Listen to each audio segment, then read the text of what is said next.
전 김용현 장관이 검찰총장, 대검 차장과 비화폰으로 통화했다라는 사실 들으셨죠? 뒤에 앉으셔서. 예. 사퇴하고 민간인 신분에 그렇게 비화폰을 쓰는 게 맞습니까? 김용현 씨가? 그건 저도 언론을 보고 알았습니다. 아니요. 그러니까 그때 당시에 비화폰을 총괄하시는 분이 경호처장님이셨어요. 네. 그게 사리에 맞냐고요. 비화폰 관리를 제대로 하신 거냐고 묻습니다. 그 당시에 제가 그 보고받은 건 없지만 비화폰을 민간인이 쓰는 것은 아닌 것 같습니다. 잘못된 거잖아요. 경찰이 출석하실 때, 처장님이 출석하실 때 윤석열 대통령이 뭐라고 하시던가요? 아무 말씀 못 들었습니다. 가지 말라고 한 적은 없습니까? 있는 그대로 말씀해 주세요, 처장님. 출석하지 말라고 하신 적 있죠? 그러한 취지로. 아니, 그런 거 없습니다. 예. 2차 체포영장 집행을 앞두고 처장님께서 휴가를 내셨다는 이야기가 있는데 맞습니까? 네. 개인적인 사유로 3일간 내셨습니까, 휴가를? 3일간 아니고 하루 내셨습니까? 냈습니다. 그것도 되게 좀 이례적이죠? 그렇게 마음 하시는 정리를 게. 하기 위해서. 네. 그 마음 정리를 한다는 건 사직을 의미한 거죠? 사직과 경찰 출두를 동시에 생각하고 네, 있었습니다. 알고 있습니다.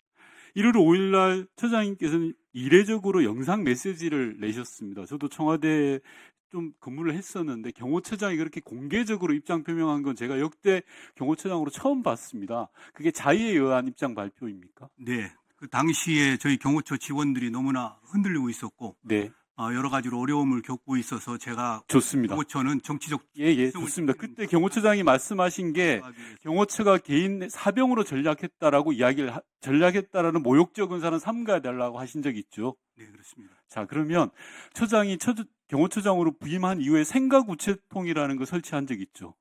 네, 그렇습니다. 그 생가구체통이라는 건 경호처 직원들의 의견을 청취하는 건데 그 취합된 의견의 대다수가 김성훈 차장에 대한 비리와 문제제기였던 거 맞죠?